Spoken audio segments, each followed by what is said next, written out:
All right, people, welcome back. I've wanted to do this video since I witnessed this little spot from Tulsi Gabbard. Of course, I've bogged myself down in the weeds, and I am back from those weeds. This could be the best political spot of the season so far. Tulsi Gabbard goes right after Donald Trump where it hurts the most, and that's Donald Trump's base. Listen to this. This is brilliant. President Trump and Vice President Pence continue to try to hide the truth from their Christian supporters.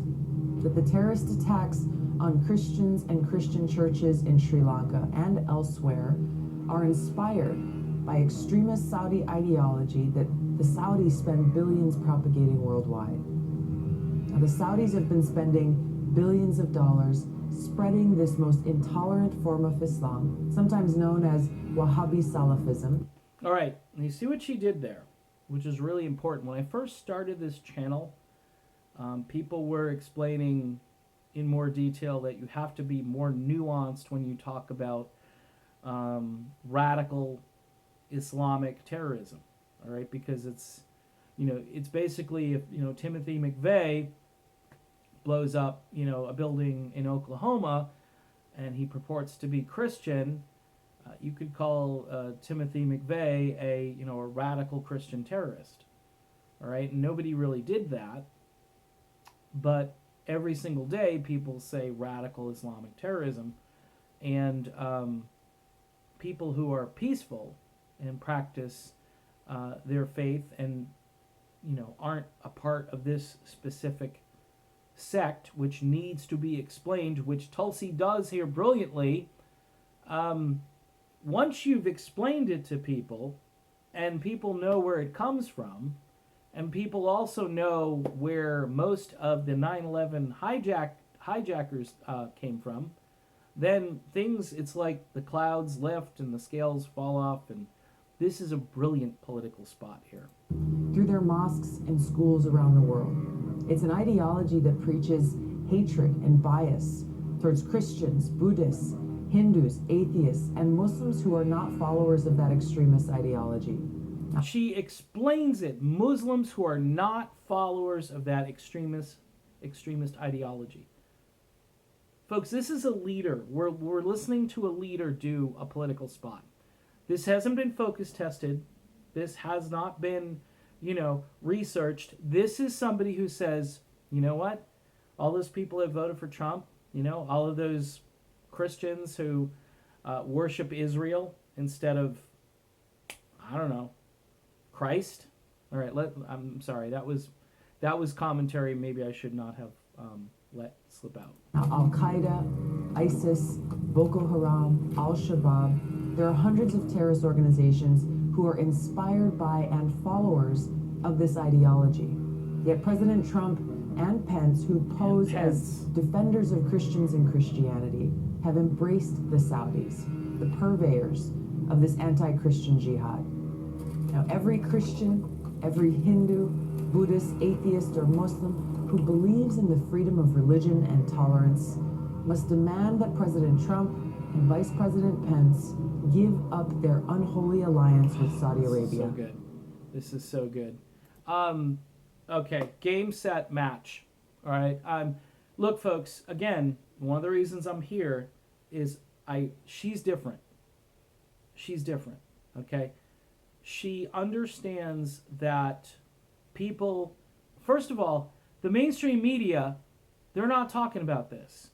Her little exchange with Leland Vittert the other day, the Fox News whore who basically was interrupting her and being disrespectful and couldn't even say, but Congresswoman, he had to say ma'am a few times. And I don't know, to me it just rubbed me the wrong way.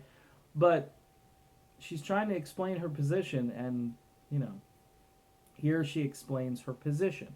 She may have been inspired by that so-called interview to make this video. This video goes right to the heart of two things. It talks about where the terrorism comes from. It's very specific. It's educational. and it's aimed at Christians. It's aimed at Christian supporters. By the way, this is another nod to, and Kim Iverson touched on this in a video, where she talked about how Hillary and Obama couldn't even say that Christians were targeted during this Sri Lanka attack. Easter worshippers. Nobody really knows what the heck is an Easter worshipper. You in love with the day? I'm worshiping Easter. They're Easter worshippers. Really just, politically correct. They were Christians. They were Christians. Just like in New Zealand, they were Muslims, right? So what's the problem? We have to be consistent. And I think Tulsi here, not only is she consistent here, but she brings everybody in. These people are bad to everybody, including Muslims who don't practice this form of Islam. So a brilliant, brilliant video. And this is one you ought to be sharing with your Trump friends, okay? With all of the Trumplicans who are still riding the Trump train, which I jumped off of. I know a few of them. I will be more than happy to speak with them. And I have been. People are shocked. They're like, Dave, no, don't say it. And I'm like, hey, I'm not trusting the plan anymore. I'm not listening to QAnon. Trump does not have this, I have to just speak in cliches and code language and conspiracy theory the terminology for people to understand me. But this ad should really be kind of a conversation starter. And Tulsi, you know what? She's doing her best. She's doing her best. She's up against a hostile media that is just, okay, don't look over there. They're talking about how women are being discriminated against in the Democratic primaries. They're not mentioning Tulsi. They're mentioning Kamala, and they're mentioning Elizabeth Warren and Amy Klobuchar. Amy Klobuchar? Really?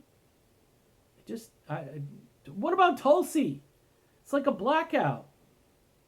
All right, I'm done. Check out this. It's on Twitter. I haven't seen this on YouTube yet, but check this video out and share it because it is spot on, amazing, great. See you soon.